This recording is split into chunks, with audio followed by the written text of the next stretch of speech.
Hello and welcome to Reflexology, a tool to balance body and mind.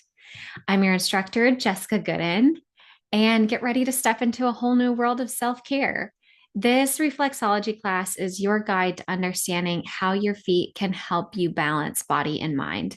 Whether you're a skeptical soul searcher or a foot tapping enthusiast, you'll learn simple techniques to support your foot health that can be done anywhere. Okay, so this is just a quick little disclaimer. This video and class are for educational purposes only and do not constitute medical advice. Participation is voluntary and at your own risk, which honestly, you'll be fine. Just take care of yourself. I'll talk about that at that time. Me, the instructor, and the content of this class do not replace medical examination, diagnosis, or treatment. By choosing to participate, you acknowledge that you are responsible for your own health and well-being and assume all risks associated with this practice. You agree to release the creator, producer, instructor, participants, and distributors from any liability for loss, injury, damage, or death arising from your participation in this class or video. Please perform your own due diligence and research before implementing any practice or remedy discussed here. So you'll just take care of yourself. This class is an exploration, as all of my classes are. I've obviously done my own research, but I never discourage people from doing their own research. So um, just take what you feel is helpful and leave the rest, and we'll proceed. All right. So on the agenda for today, I'm going to do a little brief introduction on me, who I am, what my credentials are, and kind of what brought me to this. And then we'll get into what reflexology is, take a step back in time, then learn the science behind the soul, and take our next steps. So, and then if you have any questions at the end, there'll be time and space for that.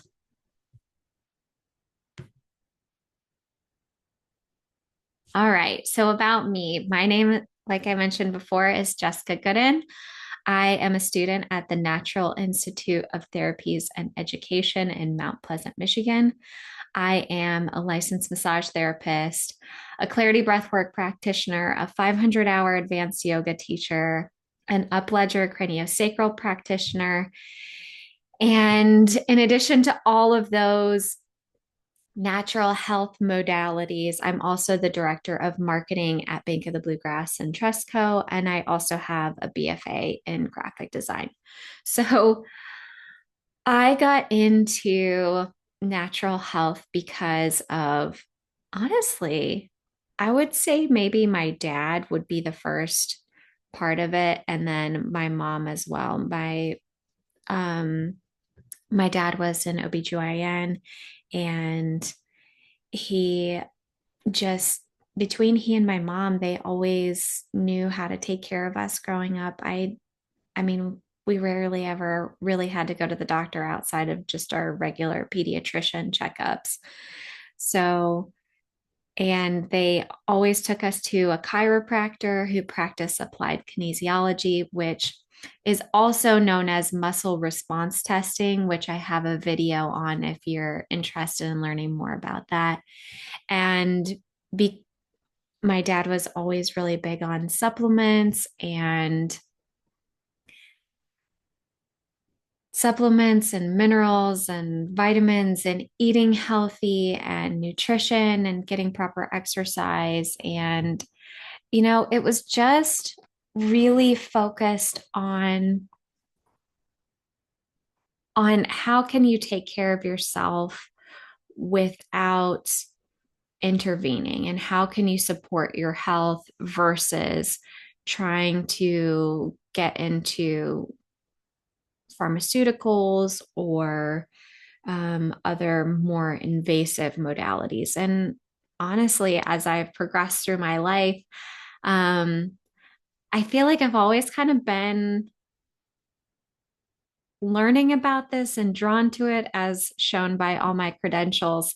And it just so happened that my degree was in graphic design, which led me to marketing, which has managed to afford me the ability to take all these classes and learn so much about natural health. So that's just a little bit about me.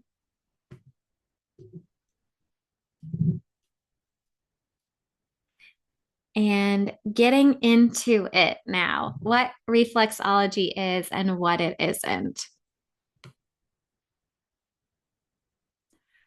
What is reflexology? So I broke this down into bullet points like this because I realized when I was looking at the text, I'm like, it just looks like a big paragraph of text, and I don't really feel like that's the key points that I want you to take away.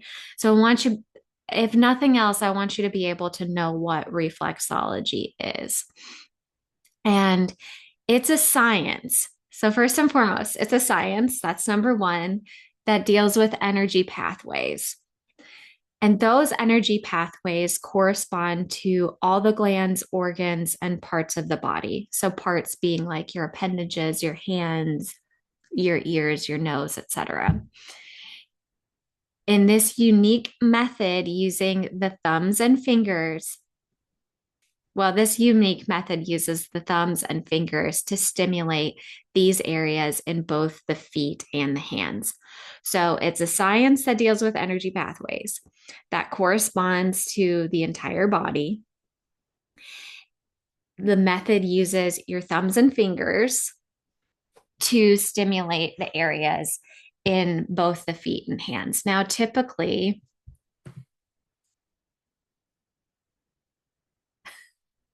no, it's not just a fancy foot massage. I was going to go into something else, but no, it's not just a fancy foot massage. There are different types of reflexology. So, usually, if you're going to get a reflexology session, it's going to be just one at a time. So, like one pair at a time, if it's a pair, or so in the reflexology that I've learned so far is just the feet, but it can also be your hands, or in traditional Chinese medicine, they have a map that corresponds with the ear. And in other modalities, the scalp could also be the face, if you've ever seen the maps of the face and how that corresponds to different part of the bodies. Another modality, another assessment tool that I am trained in is iridology, which is the study of the iris of the eye and how that correlates to current and genetic predispositions to tissue weaknesses all over the body. So if you haven't checked that video out and you are interested, that one you have to email me directly because it has pictures of people's eyeballs in it. So just to protect everyone's privacy, I only share that with people that I know and trust that aren't going to share that with their people. And then last but not least, and also probably not the only other reflexology point there is the whites of the eye, which is called sclerology. I'm not trained in that, so I don't know a ton about it, but I know that it is an extension of iridology, but that the whites of the eyes correspond to different parts of the body too. So when I do learn that, I'm sure you'll hear about it.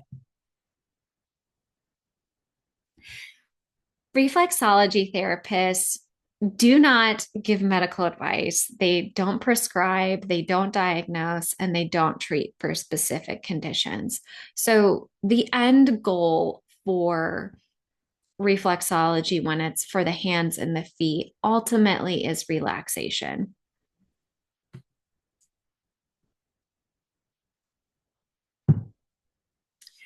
What reflexology can do for you? I was just doing a little time check. What reflexology can do for you? So, reflexology can hold on one second. I just need to pull up a clock for myself.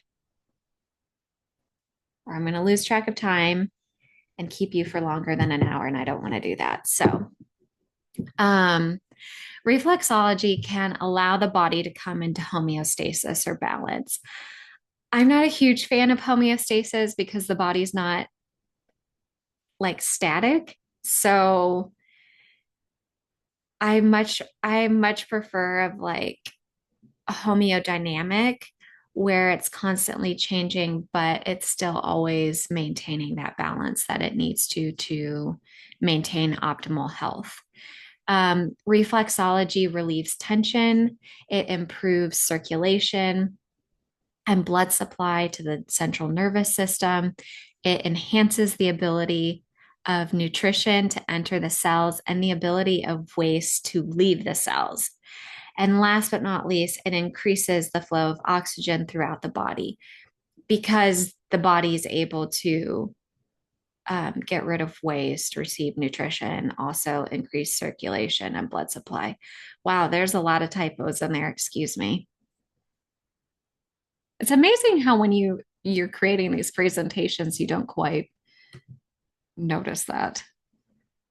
All right. So one of my friends, Jordan, made this analogy for me, and she said the big toe is connected to the entire body. The only way it wouldn't be is if it were no longer attached. So if you think about it from any part of the body, even like your finger, even if your nose, like it is attached to the whole body. And another way that in a book that in our reflexology book, the author was describing it as the body as an engine and how any good mechanic knows that even the smallest gear, if it is not perfectly balanced and um, tuned appropriately, the entire engine won't function optimally. So, reflexology is a way to tune up the machine that is the body so that the entire thing is functioning optimally. All right. So now reflexology, a step back in time. And this is like the quickest um, history of reflexology. It's very short and sweet. Okay. So in 2500 BC, was the first recorded reference in Egypt in the physician's tomb at Saqqara. Excuse me if I mispronounced that. The pictograph shows two practitioners working on two men. And here is the pictograph. So apparently the transcription, the anyway, apparently it says, "Don't hurt me," and the other one says, I'll do as you please."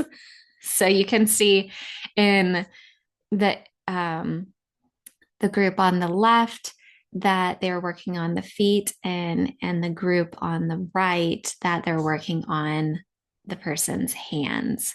So pretty cool that in ancient Egypt they've had this modality. So it's quite old. All right.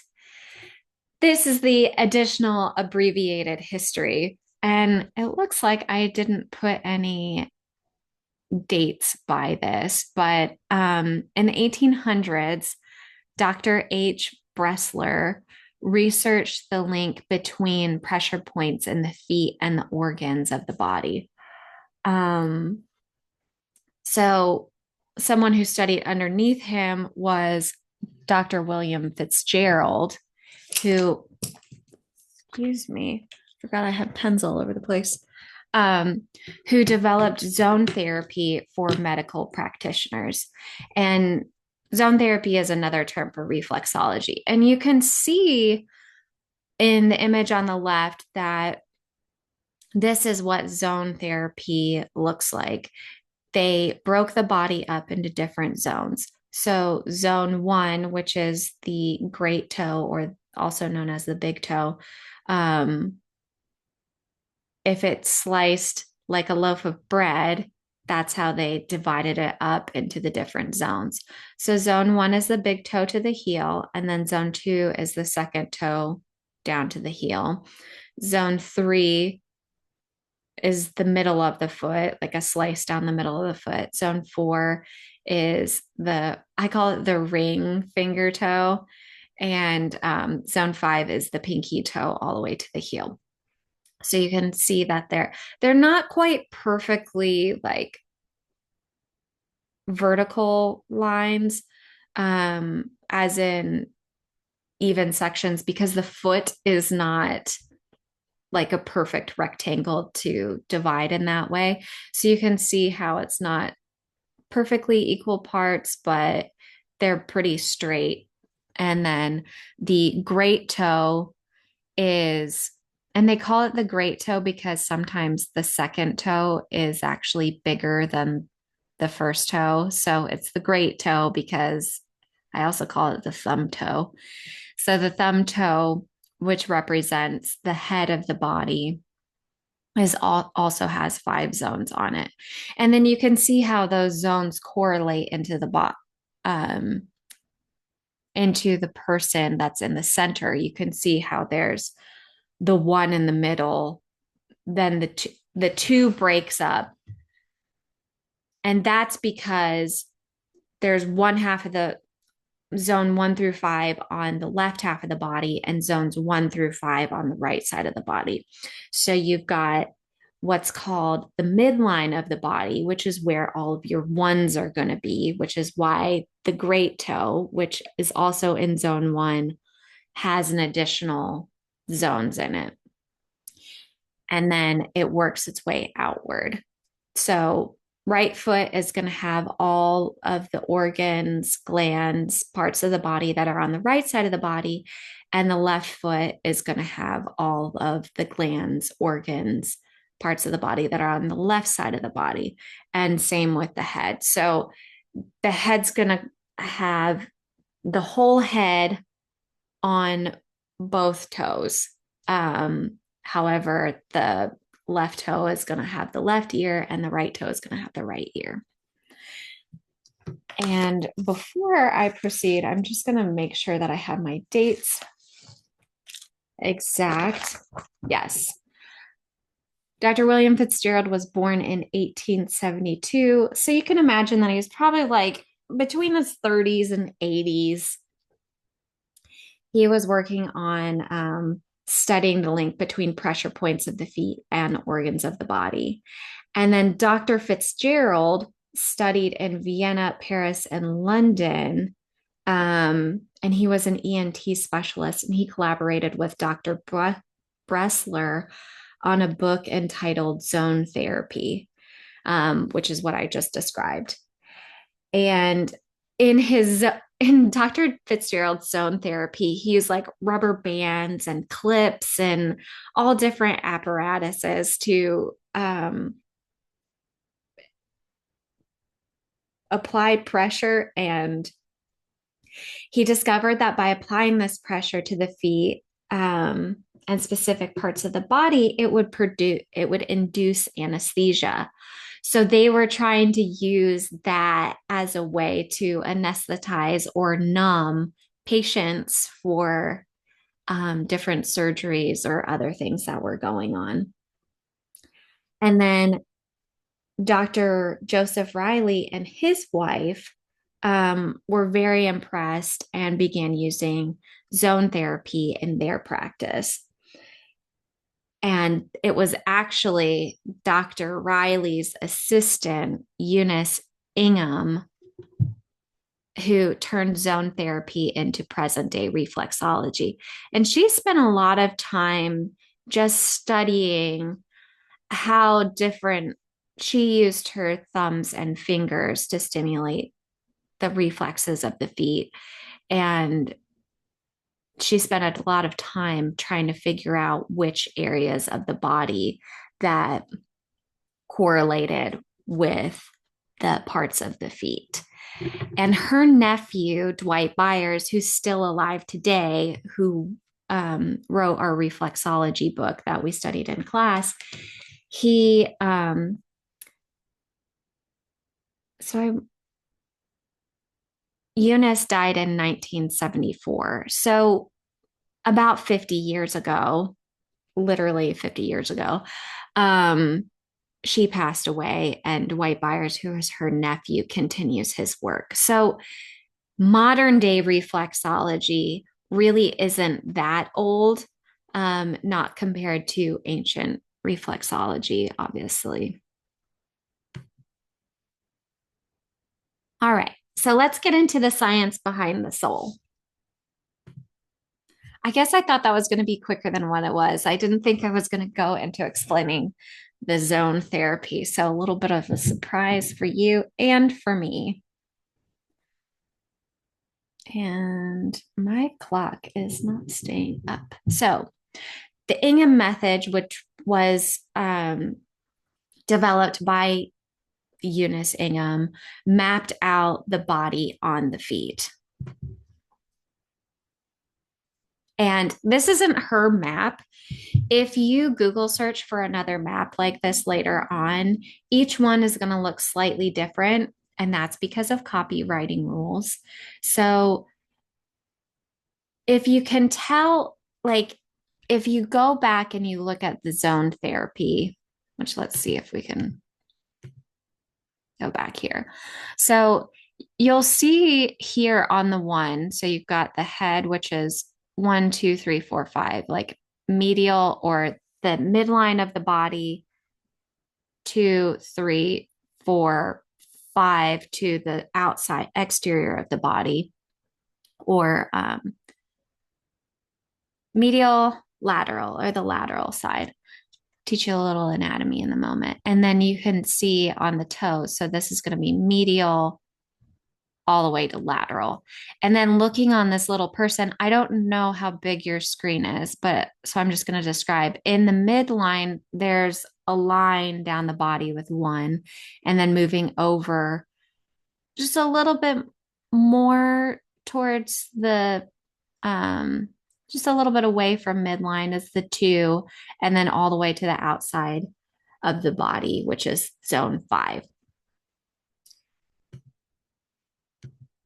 Again, I already described that, but I feel like it'll make more sense when you're looking at this map. So you can see up at the top where it's talking about the pituitary, the throat, the nose, the neck, the cervical spine. That's all things that are in the head and neck. So in the midline of the body, and then on the far side, you've got um, over on this left side in this dark blue, where my cursor is circling. That's the arm, armpit, shoulder, and then over here, you're down at the bottom, you're going to see the appendix and the knee. This is the right foot. So the appendix is on the right side of the body, just above the right hip. Like it kind of sits in the right hip sockety area. Um, so you can see that this is the right side of the body versus on, I mean, yeah, the right side of the body closer to the outside. And then on the inside of the body, we've got this spine here, which is this long blue curved line. And then right here in the middle, which it's also in the middle of the body, is the bladder.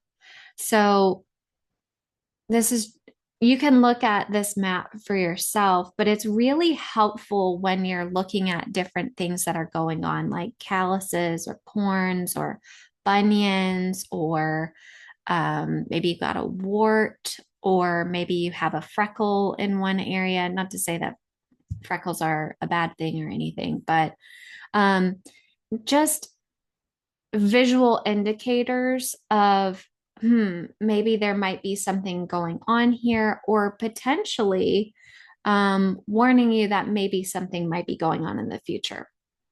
So, again, reflexology is a science and it's also a tool for you to get to know your body just a little bit more. Honestly, I just feel like I geek out on all this stuff because it's so freaking cool. So, fun fact, there are 7,200 nerve endings in on the bottom of each foot. That is each foot. So then we've got 14,400 nerve endings in both feet. That's a lot of nerve endings. And most people's feet are not that big. But even for someone that has bigger feet, maybe they could potentially have more nerve endings. 7,200 is, I think, the average that they counted. And as I've learned from my yoga training, and massage. Nerves are always growing. Neurogenesis is such a thing. And also, they can add more branches with the more stimuli you have. So, another fun fact, did you know that there are 26 bones in the feet, just like there are 26 bones in the spine? Which is really interesting when you think about how the arch of the foot is correlated with the spine. So just noticing how like the spine is right near the spinal cord, which is where all the nerves branch out, and then the nerves bringing information to all the body and also taking all the information that the body receives and transmitting that back into the brain to be maybe transmitted to different things. I have a very different approach to the way that regular, um, like your basic anatomy teaches it. I don't think of the brain as the singular locus of control that's like, it's a computer processing plan.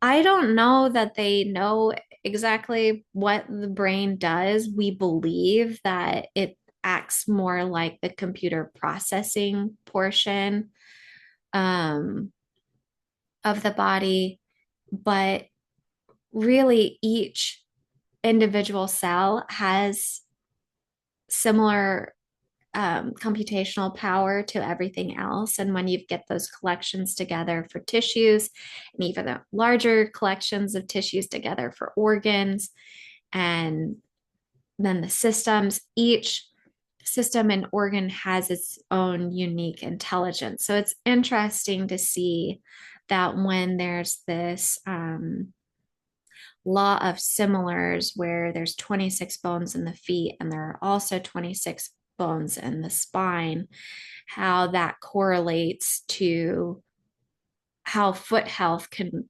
correlate to spinal health and vice versa. Just like the spinal vertebrae can, if you've ever been to the chiropractor and they have that chart, and if a certain spinal vertebrae is out of sync, then it can mess up this, correlate to malfunctioning or dysfunctioning in this particular organ system.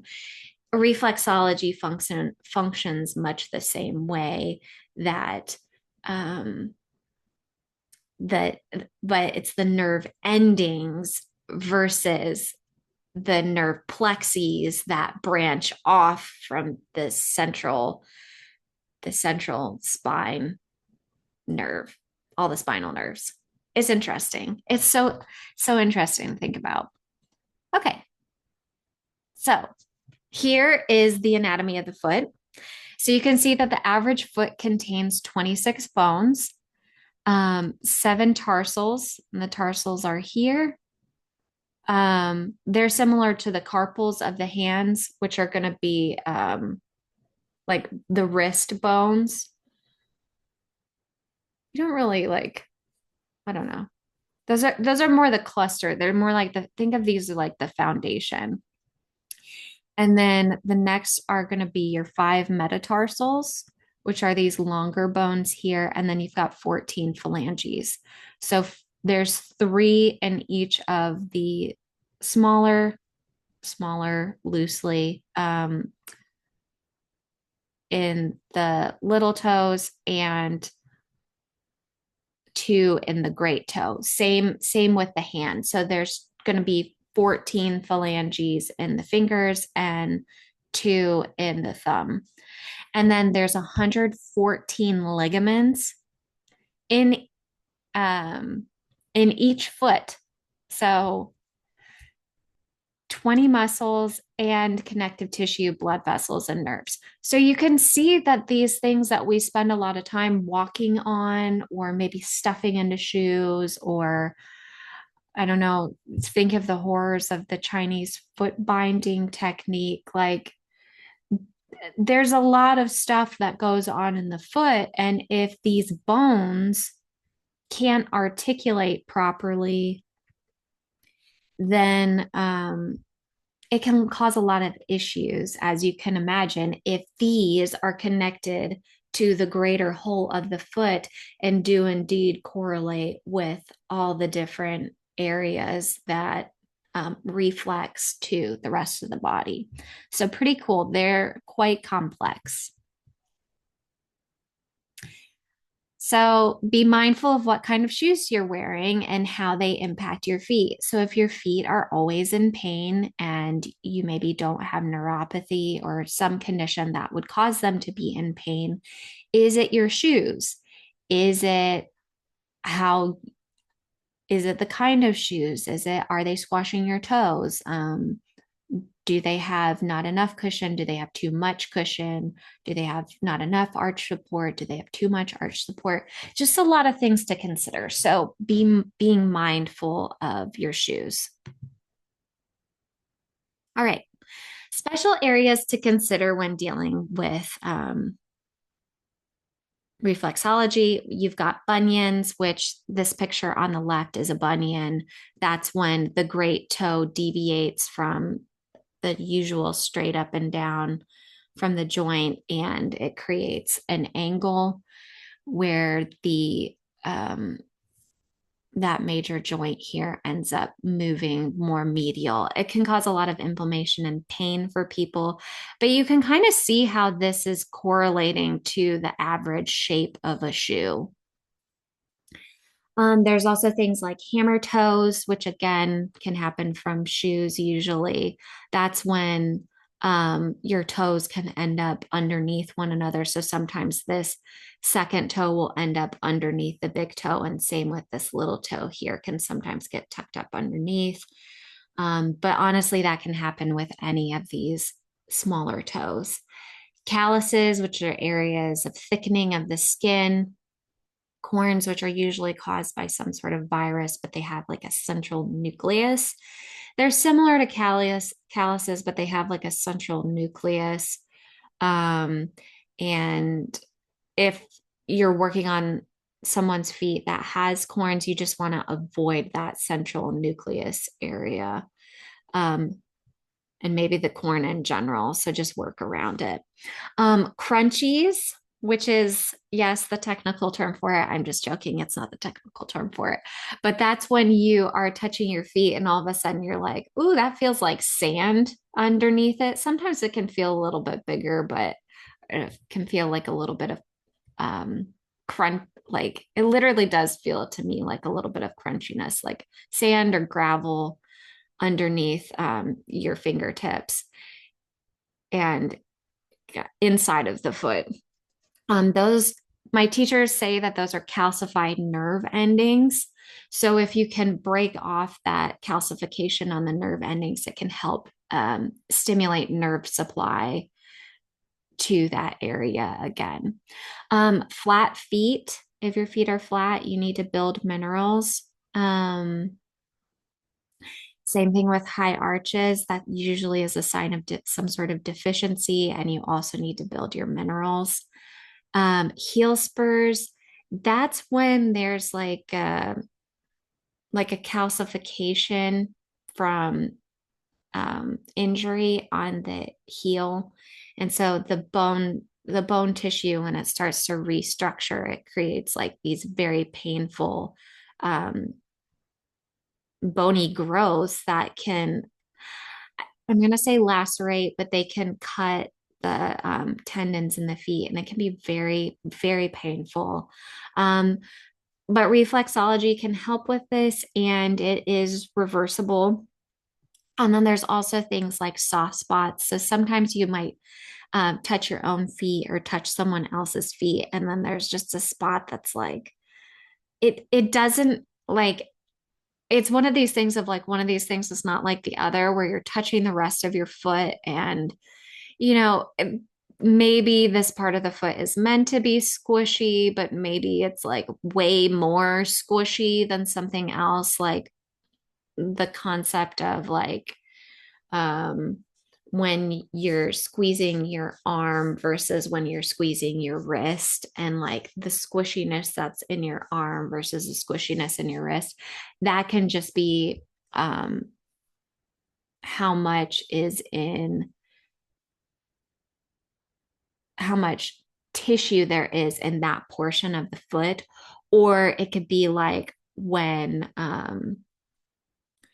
the difference between I'm trying to think of something that you all would know, but like mm, the difference between squishing like I keep thinking of a marshmallow because usually well, different people's bodies, you can imagine when you hug them, they have different levels of squishiness. So some people you can kind of sink into them because their tissue is very soft and it's almost like a memory foam, like a very soft memory foam. When you just squish in it, it's like a squishmallow or like one of those plush toys that you could just like squish in and sink into. That's what I'm talking about. Those are like super soft spots versus maybe something more firm and rigid like a very strong muscular person. You don't really like sink into that person or and then there's everything in between that. So when it when I'm talking about the soft spots, it's more like a squishmallow where there's no tissue tone at all. You're just like sinking into a marshmallow.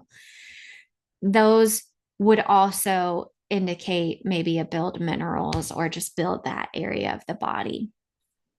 I've so far I've only seen that in one person's foot and I think I've touched I don't know, recently, like maybe 20, 25 different feet. And I've only seen that on one foot. So it's not to say that that's super common. Sometimes it could just be like lymph congestion, but yeah, just knowing for yourself what's already going on and maybe considering that. Right. Moving on. Okay. Most people are born with healthy feet, but 80%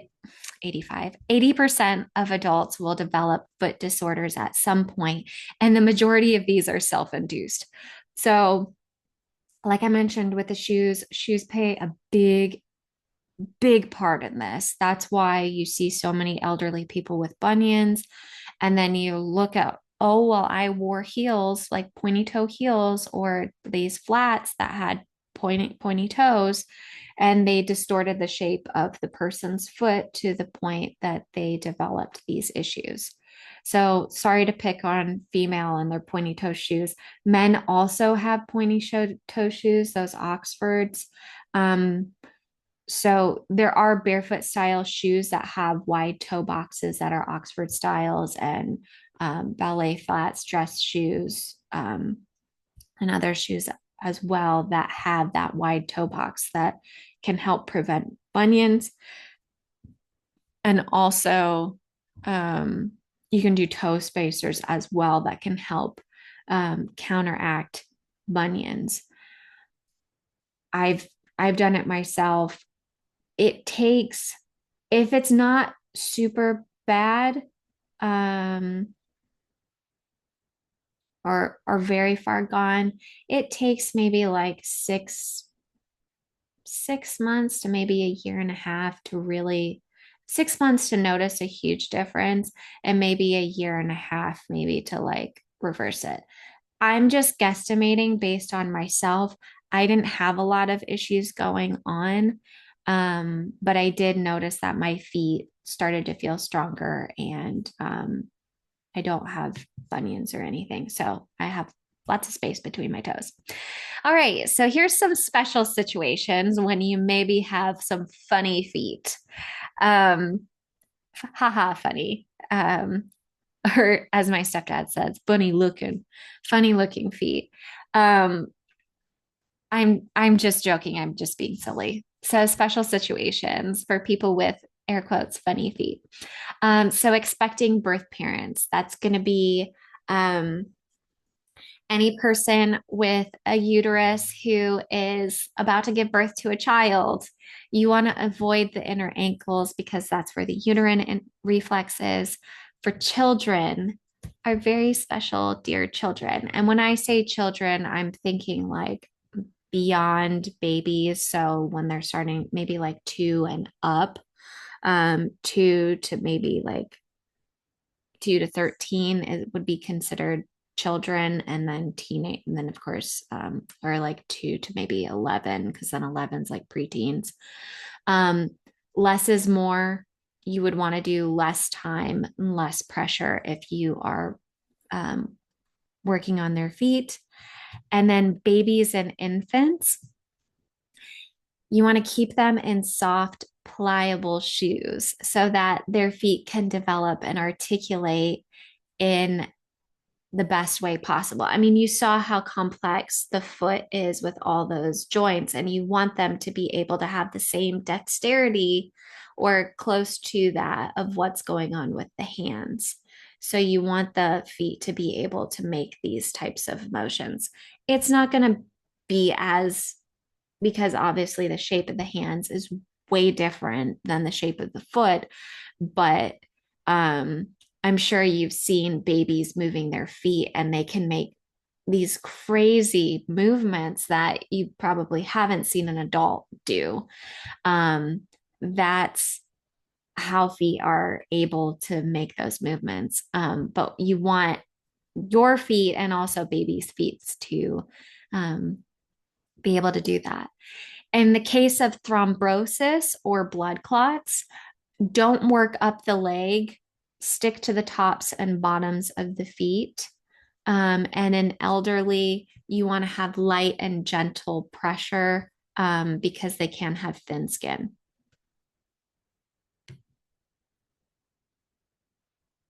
Everyone benefits from reflexology. There isn't a time where reflexology is contraindicated, even in the case of like we talked about necrosis in class, or when like the feet starts the tissue starts to die. um maybe then, but you could still reflex a different part of the body to work on the area that has necrosis if that necrosis is on the foot.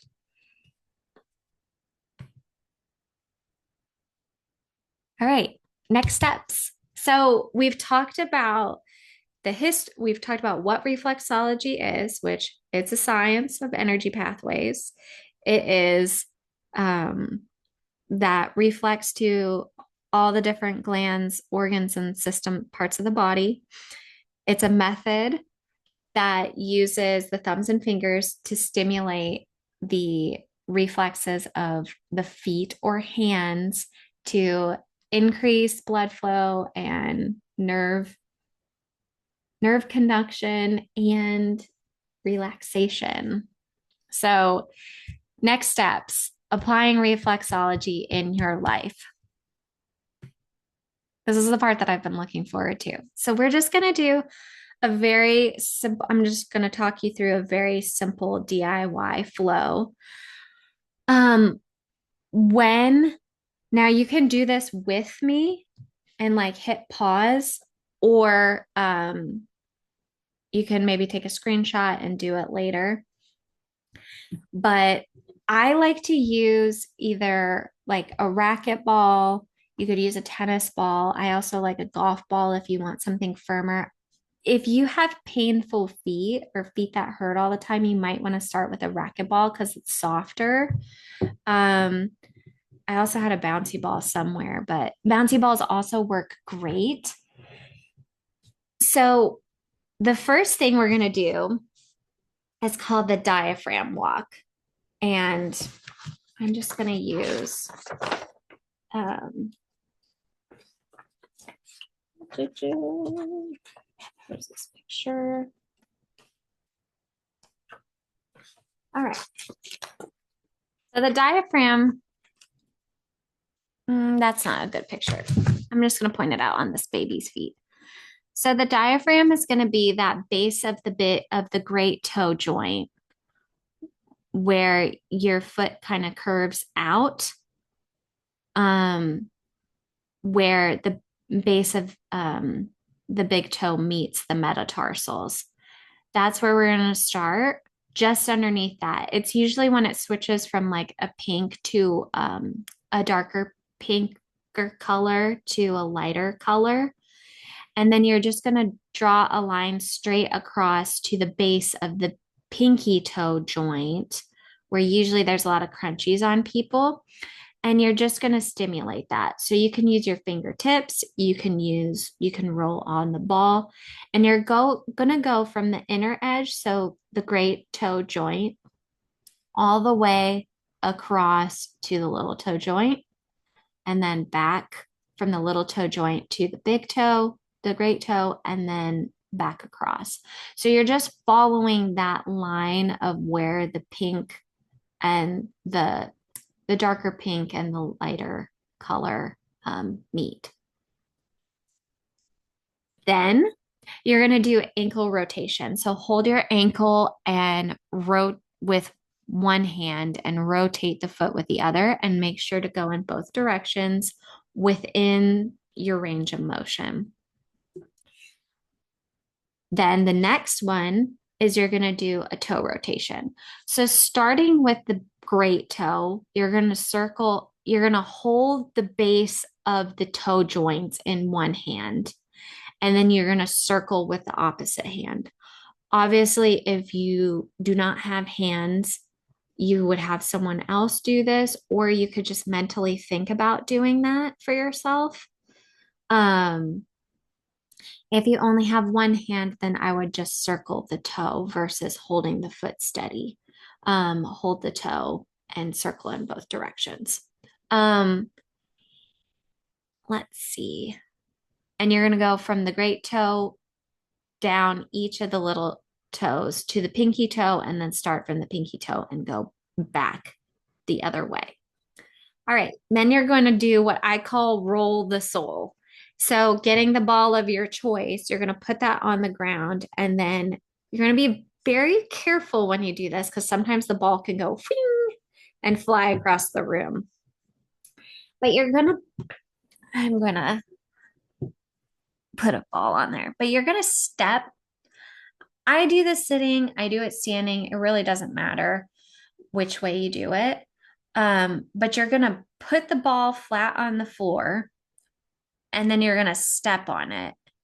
And you're going to roll from the base of the big toe joint all the way down to the heel. And then you're going to start into zone 2 underneath the second toe and roll all the way down to the heel. And then third toe down the middle of the foot, fourth toe, base of fourth toe to the heel, and then fifth toe to the heel. And then you can just do whatever you want. You can roll around, you can get the arch of your foot real good. You can kind of roll around the softer parts, acting like you can do the outer edge of the foot, zone 5 on the pinky toe side. And then make sure that you get your heel really good. And then afterwards, just take a moment and feel the difference between that foot and the foot that hasn't been rolled and how that feels. And then the last thing going to do is you're going to pet your puppies. So if you've heard the saying, my dogs are barking, talking about the feet, I just came up with like a little clever thing of petting the puppies. But what you're going to do, if you can see me, but you're going to take your hand and very lightly just stroke the surface, moving from the toes towards the heel. And you're not going deep, you're just kind of moving, you're just kind of like lightly stroking the skin. Always moving towards the legs, but you're not going to go up the ankle. You're only going to do the foot. That's it. That's all you're doing. And you're only stroking the skin. You might not think that this is doing much, but it is doing a lot. So you don't need to overdo it. Just maybe like 5 strokes. Make sure that you touch um, all of the foot, the heel of the foot, the ankle bone, but then just don't go up the leg. And then some helpful tips. Um, the idea for reflexology is that it should hurt so good, but it should never be painful. So you want it to get in there so you're actually reflexing the points, but you don't want to do it to like test your pain threshold. You know what I mean? So just remember that the ultimate goal is relaxation and pain is bad. Okay. What to expect from a professional reflexology session. So this is on average. Other people may charge more depending on location and skill set. But this is what you could expect on average. So the cost is $45 per 30 minutes. The average adult session is about 30 minutes, and that's for both feet. So it's 15 minutes per foot.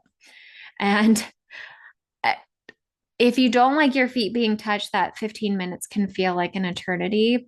But for other people, it's like, you could keep going. So, for frequency, 1 time a month for maintenance and 1 time a week for acute sessions. And then the therapist, might give you homework in between. So having you do that DIY session that I just talked you through. And then after a session, it can be paired with a foot soak, a foot detox, like an ionic foot bath, and foot soaks with Epsom salts, bentonite clay, borax, baking soda, and sea salt, magnesium flakes, apple cider vinegar, etc. There's so many foot soaks out there and foot detoxes. If you've never done them before, highly recommend. I love them. Magnesium is great if you're trying to relax. Apple cider vinegar is a really cheap one that you probably, I say cheap, affordable. You probably have apple cider vinegar in your home. So it's really easy to do. I usually just like, I don't even measure it. I just dump it in there. It's maybe like a quarter of the cup for my feet. And maybe a cup if you're doing it in a bath. All right. So the other thing that I want to talk about before we go into key takeaways are that reflexologists usually do a specific technique called thumb walking. And it basically looks like if you give a thumbs up and then you bend that thumb joint, so you still have the thumb erect, but you're basically kind of like waving or winking your thumb. They use that. They bend, straighten, bend, straighten, bend, straighten, bend, bend, straighten, bend, straighten, bend, straight, bend, straight to walk the foot, the thumb across an area. And the idea is to keep the pressure the same the entire time. It's something that takes getting used to. Since you're not a practitioner, you can practice it if you want. I mean, I practice it on my hands all the time, but For beginners, I highly recommend just starting with the basic DIY that I walked you through. Um, I actually, like, I came up with that based on the protocol that they taught us for, that my school taught us for a reflexology session. It's really easy to DIY and it probably takes like 5 minutes, if that, maybe less. You can do it anywhere. So, anyway, key takeaways. Everyone benefits from reflexology and wear shoes that support the shape of your foot. So that's just a person with some barefoot style shoes. Actually, those are not barefoot style shoes. I thought that they were, but they are not. Um, they just have wider toe boxes. And then continue to explore natural health and try not to share. Just kidding. If you would like to share this one, you are more than welcome to. It doesn't contain any information that um, is sensitive to other people. So, by all means, share away. So, if you have any questions, um, you can feel free to leave them in the comment below, or